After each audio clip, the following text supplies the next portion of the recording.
नमस्कार, वंदे मातरम। मैं आपका भाई Deepak Raghav, holistic farming coach, trainer and consultant आपका स्वागत करता हूं अपने यूट्यूब चैनल होलिस्टिक फार्मिंग में। और आज मैं ताजपुर खुर्द दिल्ली में आया हूं, जो कि द्वारका में है, द्वारका के पास है। और दिल्ली या दिल्ली एनसीआर या कोई पूरे भारतवर्ष में जो भी भाई है वो यहाँ पे विज़िट कर सकता है।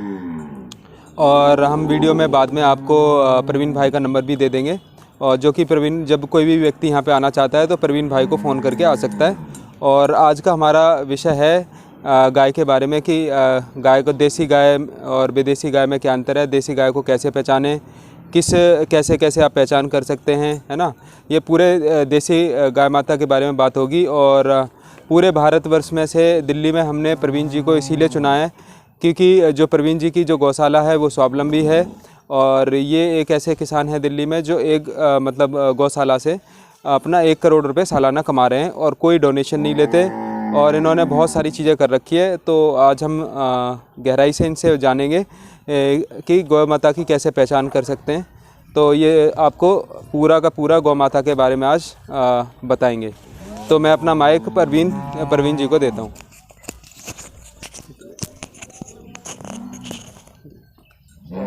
जी नमस्कार, मैं प्रवीण, प्रभु गौ सेवा, गांव ताजपुर, द्वारका सेक्टर 19 के साथ में है। और हम यहाँ पर जो महत्व बताएंगे देसी गाय का, वो देखने लायक और सुनने लायक है। क्योंकि लोगों को बढ़ाया गया है कि गाय के बारे में, गाय कौन सी होनी चाहिए। मैं सबको निवेदन करता हूँ, आप जाके गौशाला जाएंगे तो आप देखेंगे देसी गाय के साथ साथ जर्सी और हॉस्टन फिजिशियन गाय उपलब्ध होती हैं। तो उसकी पहचान मैं बता देता हूँ आपको। आप जैसे देखेंगे हमारे पास एक गाय है, इसका नाम नागौरी है। इसको हम दिखाएंगे आपको। ये मुख्य इसकी बात नाक से बताता हूँ मैं। नाक से जितना भी नाक में सांस लेती है वो भरपूर मात्रा में ऑक्सीजन लेती है और भरपूर मात्रा में ऑक्सीजन छोड़ती है। ये महत्व किसी भी सृष्टि के अंदर किसी भी जीव में नहीं है, पहली बात।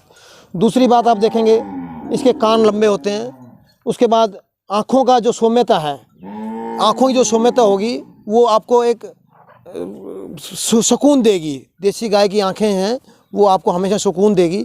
जर्सी गाय और भैंस की आँखें आपको हमेशा एक रूढ़ता से दिखाई देगी आपको। उसके बाद आता है इसका हम्प है। हम्प जिसको मद्दू बोलते हैं, सूर्य की उत्तनाड़ी बोलते हैं। हमने देखा इसको सूर्य की उत्तनाड़ी ही क्यों कहा गया। हमने पढ़ा कि सूर्य से जितनी ऊर्जा अवशोषित करके हमें दूध में, क्षीर में, गौमूत्र में, गोबर में उपलब्ध कराती है। तो हमने देखा इसका नाम सूर्य नाड़ी होना चाहिए था। सूर्य की उत्तनाड़ी ही क्यों हुआ। आप देखेंगे सौर मंडल के अंदर पहला ग्रह सूर्य है और लास्ट वाला ग्रह, आखिरी ग्रह है केतु।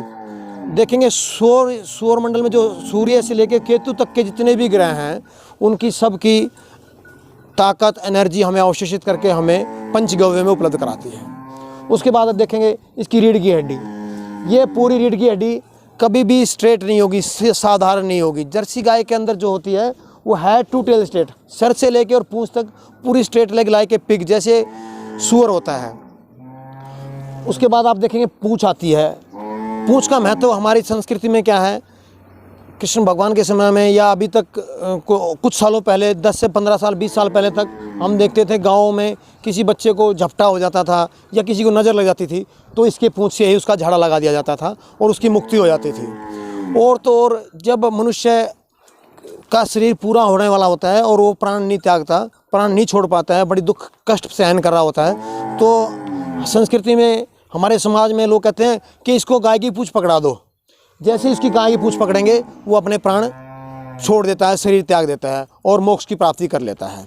उसके बाद आप देखेंगे इसके खुर हैं। ये खुर हैं, जितने भी खुर होते हैं ये गोधूली आती से। देखा आपने, गोधूली का समय, जो गोधूली की वेला होती है वो शाम के समय होती है। जब भी गाय खेतों से, जंगल से चर के आती है उस समय आप देखेंगे धूल उठती है, धूल। और धूल उड़ती है तो उस धूल का बहुत ही अच्छा महत्व है। महत्व आपको मैं बता दूं, जितना भी रोग मुक्त होना चाहते हैं, जैसे अब पोल्यूशन है, पोल्यूशन को ख़त्म करती है और जितने भी बुरी नज़र है उसको दूर करती है। गोधूली का ये बड़ा अच्छा महत्व है। उसके बाद देखेंगे आप इसके थन हैं, जहाँ से हम दूध निकालते हैं। ये अभी मिल्किंग में नहीं है हमारी गाय, ये दूध देने वाली नहीं है। अभी बच्चियाँ है। मैं आपको और गाय दिखा दूँ जो दूध देने वाली है हमारे पास। उसके बाद ये गोविंदी है, मैं दिखा देता हूँ आपको, आप देखना चाहेंगे तो। हमारे पास जितनी भी गायें हैं सारी पोलाइट और शांत स्वभाव की हैं। ये हमारे पास गोविंदी है, आप देखेंगे आप, हम इसको ये मिल्किंग करते हैं, ये दूध देने वाली गाय है और बहुत ही सौम्य और सुशील गाय होती हैं हमारे पास जितनी भी गाय हैं। भारतीय नस्ल की हैं, उसमें 3 नस्लें हमारे पास अवेलेबल हैं। पहली है हरियाणवी, उसके बाद देखेंगे आप साहिवाल नस्ल में है और गुजरात की गिर हमारे पास उपलब्ध है। तीनों का बहुत ही अच्छा महत्व है। मैं सबको ये बताता हूँ, गाय सिर्फ भारतीय नस्ल की होनी चाहिए, उसमें इसका कोई मतलब नहीं है कि वो साहिवाल है, हरियाणवी है या कांकरेज है या राठी है या सिंधी है, ऐसा कुछ नहीं है। गाय को हम्प होना चाहिए, सूर्य की तुनाड़ी है तो भारतीय नस्ल की गाय है। और जितने पोषक तत्व हमें चाहिए अपने शरीर के अंदर, 18 पोषक तत्व हमें चाहिए, वो सब भारतीय नस्ल की देसी गाय हमें उपलब्ध कराती है। सृष्टि के अंदर कोई भी ऐसी ताकत या ऐसा जीव नहीं है जो हमें ये संपूर्ण औषधियाँ या संपूर्ण पोषक तत्व हमें उपलब्ध करा सके। परवीन जी, गलकंबल के बारे में बताइए, ये गलकंबल का क्या महत्व है? क्योंकि मैंने कहीं पढ़ा था कि अगर गौ माता जहर भी खा ले तो उसको अमृत बना देती है, तो क्या ये सही बात है? इसके बारे में थोड़ा प्रकाश डालिए। बिल्कुल, आपने बिल्कुल ठीक बताया दीपक जी। जैसे आपने सुना है शंकर भगवान ने जब जहर पिया या समुद्र मंथन हुआ, विष पिया उन्होंने, तो उन्होंने अपने कंठ में धारण कर लिया। जी। कंठ में धारण कर लिया तो उनका गला पूरा नील रंग का हो गया और उसको नीलकंठ महादेव भी बोलते हैं। इसी तरह गाय है, जो देसी गाय है, उसको हम हल्का हल्का जहर भी देंगे तो उसका असर हमारे दूध में, शीर में, गौमूत्र में या किसी भी चीज़ में नहीं जाता है। वो सब ये गले में कंठ धारण कर लेती है। जी। बहुत सारे लोग बताते हैं कि जो ये सींग है, मतलब ये भी एक ऊर्जा को अवशोषित करते हैं, जो कि हमारे को कृषि में भी फ़ायदा होती है और हमारे को सेहत में भी फ़ायदा होती है। तो आप गौ माता के सींगों के बारे में कुछ प्रकाश डालेंगे? बचपन में हम सुनते आए हैं, हमारे पूर्वज, हमारी दादा दादी बताते थे कि जो पृथ्वी है वो गाय की सींग पे टिकी हुई है। ये संस्कृति में, हमारे में संस्कारों में ऐसे बताया गया है, तो इसका बड़ा महत्व है। इसका आपने देखा होगा, बहुत सी लोग गायों के सींग को ख़त्म करवा देते हैं, तलवा दिया जाता है उसको। गाय को बहुत कष्ट भी, बच्चे को बहुत कष्ट होता है और वो बिना सींग के अपने आप को अपाहिज महसूस करती है। तो ऐसा बिल्कुल भी ना करें। और जो गाय का सींग है, इसका अगर कोई गाय का शरीर पूरा हो गया है और उस गाय के सींग को हम अपने खेत के अंदर दबा देंगे, जहाँ भूमि बंजर है और उपजाऊ बिल्कुल भी नहीं है, पानी की व्यवस्था नहीं है, आप देखेंगे लगभग ज़्यादा से ज़्यादा साल भर में वो ज़मीन उपजाऊ हो जाती है। बड़ा महत्व है इसका। और गाय के कानों के बारे में भी कुछ महत्व है या कुछ है कि मतलब इसका क्या मतलब उपयोग है, या मतलब क्या इनको कुछ सुना सकते हैं, उससे कुछ हो सकता है? तो इसके गाय के कानों पे भी मैं चाहता हूँ कि आप थोड़ा प्रकाश डालें। देसी गाय के कान कभी भी देखेंगे आप ज़्यादा छोटे नहीं होते हैं, बड़े लंबे कान होते हैं।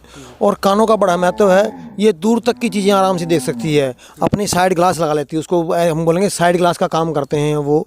और वो चौकन नहीं होती है, उसका एक महत्व है। दूसरी गाय से बात करती है, आपस में इनके वार्तालाप होती है दूसरी गाय से, तो सिर्फ कानों के महत्व से भी उनसे वार्तालाप कर लेती है। जी जी। और ये मैं देख रहा हूँ कि भारत में वैसे बहुत सारे गौ सेवकों के पास जाता हूँ, गौशाला में जाता हूँ, तो ये जो माला है वो नहीं मिलती है। लेकिन मैं देख रहा हूँ कि आपके पास जितनी भी गौ माताएँ हैं, जैसे कि वो एक गौ माता है और भी जो गौ माताएँ हैं, आप कैमरा करके उधर भी दिखाइए कि सबके गले में आपने कुछ बांध रखा है, एक माला बांध रखी है। तो इस माला का मैं महत्व जानना चाहता हूँ कि ये क्यों बांध रखी है? दीपक जी, जैसे आप देखेंगे आपने तुलसी माला धारण की हुई है, मैं रुद्राक्षी माला डालता हूँ, तो हमारी संस्कृति में ये माला का बड़ा महत्व है। ऐसे जैसे आपके तुलसी की माला का या रुद्राक्षी माला का महत्व है, इसी तरह एक कोढ़ी की माला है। आप देखेंगे आर्टिफिशियल कोढ़ियाँ बहुत अवेलेबल है मार्केट के अंदर, ये ओरिजिनल कोढ़ी नहीं मिलती, क्योंकि एक गवर्नमेंट ऑफ इंडिया ने बैन की हुई है। मैं आपको एक अनऑफिशियल बात बता देता हूँ, ये गवर्नमेंट ऑफ इंडिया ने बैन की हुई है और ये आपको अवेलेबल नहीं होगी कहीं भी। ये हमारी संस्कृति में जब शादियाँ होती हैं तो दूल्हे दुल्हन को एक नज़र ना लगे, उसके लिए उसको एक कंगना बोलते हैं, कलावा बोल देते हैं, वो बांधा जाता ताकि दूल्हा दुल्हन को नज़र ना लगे। तो उसी महत्व से हमने इन गायों को एक कोढ़ी की माला उपलब्ध करवाई है। और एक माला के अंदर 251 कोढ़ी है। जी जी और इसके नीचे घंटी बंधी हुई है जो कास्टिंग की है। जी जी आजकल जो पितली घंटियाँ आती हैं वो पितली घंटियाँ आप देखेंगे मंदिरों में बजती हैं, गिरजाघरों में बजती हैं या और तीर्थ स्थानों पे बजती हैं। वो देसी गाय के लिए वर्जित है, वो बांधनी नहीं है। ये कास्टिंग की एक अलग घंटी होती है, आप दिखा भी सकता हूँ मैं आपको, जो सिर्फ कास्टिंग की होती है। वो अंदर लोहे की बत्ती लगी जाती है और उसकी आवाज़ जैसे गाय चरती है कि जंगल के अंदर तो घंटी बजती रहती है। जी जी तो उसका बड़ा महत्व है। इसका मतलब वो घंटी बज रही थी, गाय की पूजा हो रही है।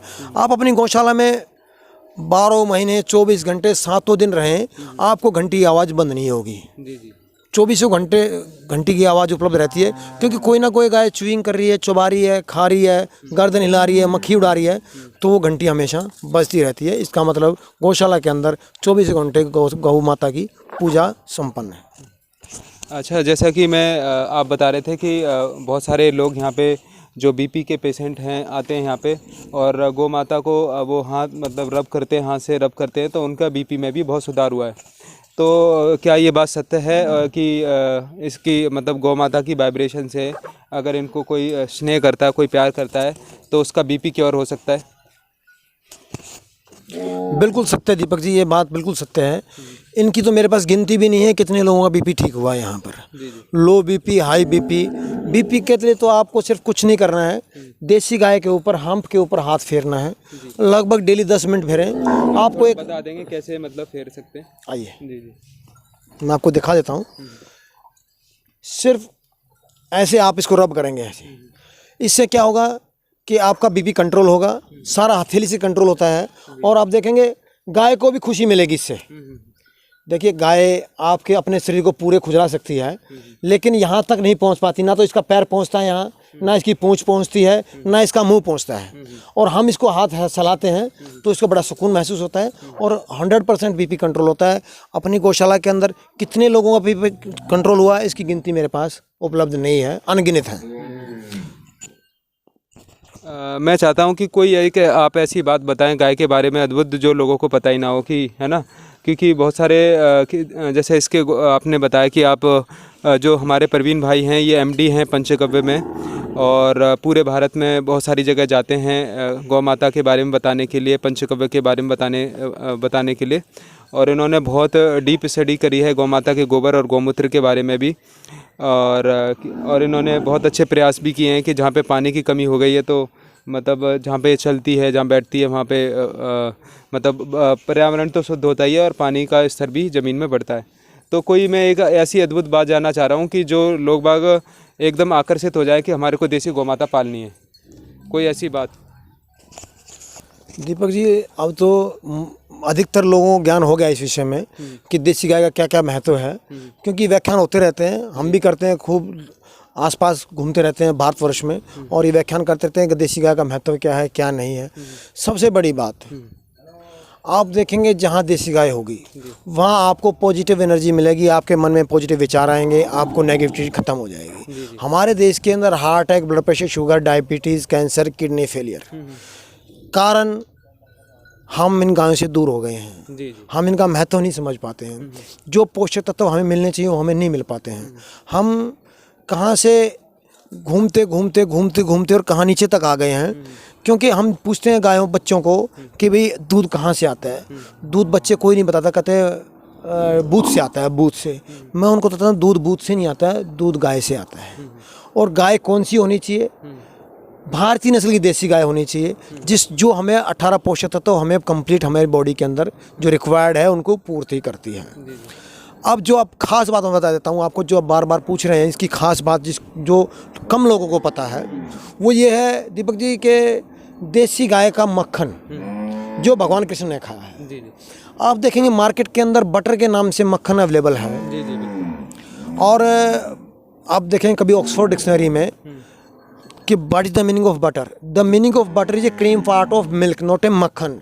जो कृष्ण भगवान ने मक्खन खाया है वो हमारा इंग्लिश में भी मक्खन है और हिंदी में भी मक्खन है।